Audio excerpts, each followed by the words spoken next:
Hi everybody, how's everyone doing? So I'm going to talk a little bit about oil paint today because our first painting we're going to have a limited palette, which means we're only going to have 4 colors. And that is because if you can see behind me, I have set up an all white still life, okay? And I have the red in the background as a contrast. But I want you to mix up all of these whites, the warm and cool whites that you see. And that is going to be the challenge of the first painting. So I need you to get these 4 pigments. Just 1 minute, I dropped one. Okay. The pigments I want you to buy are a yellow ochre, the ultramarine blue, and it's like a brick red, but it is called burnt sienna or burnt umber, okay? And you can see some of the, there can be a little, like this looks like a little lighter color, that this looks like a deeper red here. So you look at the brands that you see in the store and just make a decision, but all of them will be fine. So it's these 3 colors that you need to buy, okay? This yellow ochre, which is this mustard yellow, ultramarine blue, and a burnt sienna or a burnt umber. And then I am going to buy the white for you, okay? So I'm gonna buy a really good white. This brand is Old Holland. It's very, very expensive. It's probably, possibly too expensive for you to buy, so you can use the Rembrandt or the Van Gogh. I don't usually like to buy the Rembrandt or the Van Gogh colors because I'm really picky, and I put my money into buying the Old Holland because I want to mix all my paint, all my colors I mix. And I feel that it's a personal language of my own. My color is personal. And if I used it right out of the tube, that's not personal. But unless I want a really pure color, a really pure red, which I do often, I will use that out of the tube.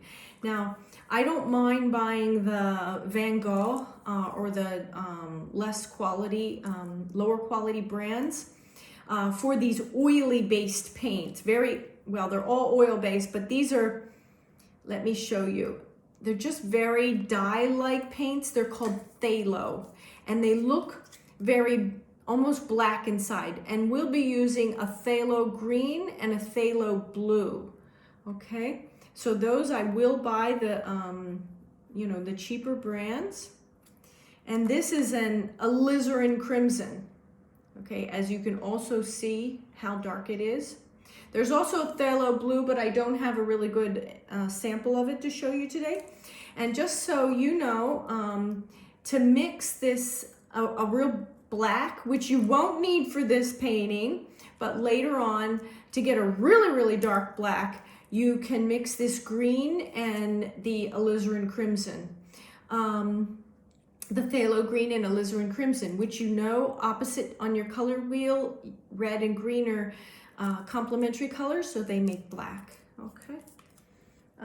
Just to take another comparison here, I want you to see, here is the burnt sienna or burnt umber color, and this is a cool brown, as opposed to the cool brown, and this is a raw umber. All right, so you'll see that in the store too. But we're going to get the burnt umber, the warm browns. Okay, so let's take a look at our reds that we are going to use this semester. We have a cadmium red. When you see the word cadmium, that means that it's a pure color. It's pure pigment. If it just says red or red hue, that means it's synthetic, okay? It's cheaper. We're gonna use them, it's okay.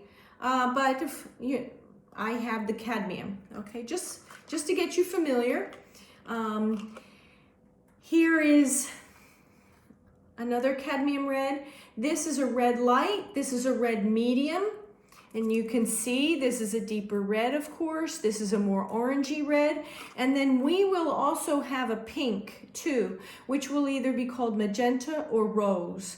Now, when you go to mix up a purple or a violet or a lavender, and you want to mix a red with a blue, you need to make sure that you have the pink or the magenta. Do not just go in the box and grab and don't look, which is what happens sometimes, because you will get these orangier reds, and then you mix them with blue, and your violet or your purple or your lavender is going to come out muddy, okay? Because orange and blue are opposite on the color wheel, and they're complementary colors, which means they make black. And that's why your purple will not turn out really gorgeous and beautiful like it will if you use the pink or the magenta, okay? And that goes for the alizarin too. The alizarin also has like this orangey kind of base to it. Just a little bit, a tad, even though it looks quite cranberry.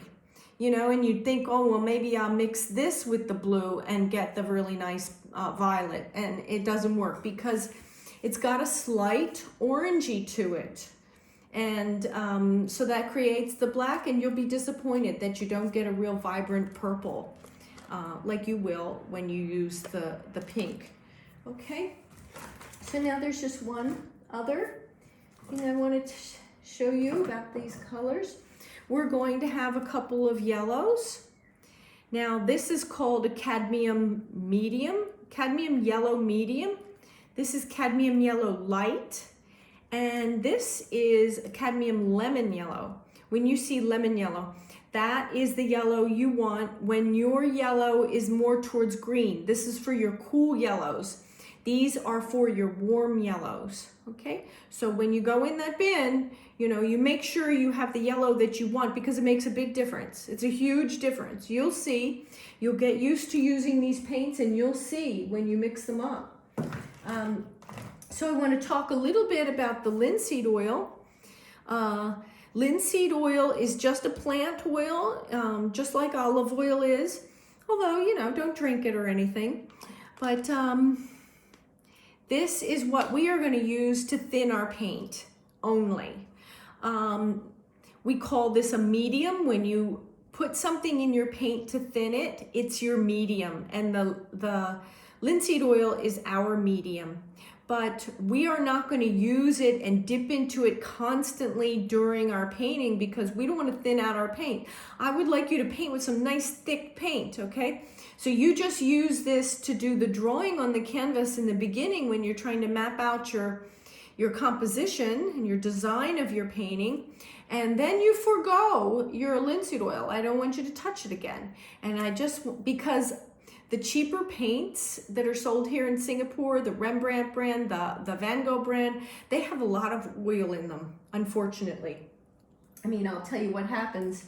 You squeeze out the Rembrandt or the Van Gogh, and oftentimes when you open the lid and you turn it, before you even squeezed anything, this puddle of oil just lands on your palette. And you're like, man, where's the paint in here?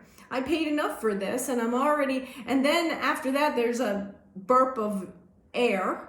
So, you know, we don't need any more oil in our paint, okay? But mediums are important, but we're not going to use them because they're all toxic. Like this is called Liquin. Sorry about this really old bottle. Maybe I've had it about 15 years. I cannot remember the last time I used it. It's been that long. I probably have not used it for about 10 years because I have found that here in the tropics, if you're using paint with toxic ingredients such as turpentine, and turpentine is in this liquid, and the fumes are heated up, I find that they are even more potent and damaging. You will get your headache will be worse. So that's why we are not using any liquid at all in our paint. I will show you a medium I do like, but unfortunately it still has turpentine in it. And that has, as you can see, look at this X here. It's got a little wax in it, and that's why I like it. And it makes the surface of your painting very, very like a sheen to it at the end. If you use too much linseed oil, you're gonna get a shiny surface. I don't like shiny surfaces. Some people like shiny surfaces, I don't. The liquid also makes a shiny surface, okay? So, you know, anyway, we're not using them. We're not using any of them, just the linseed oil. And that is just in the beginning to do your drawing. All right, so I hope that helps when you go out to buy your paint. And if you have any questions, you know where to find me.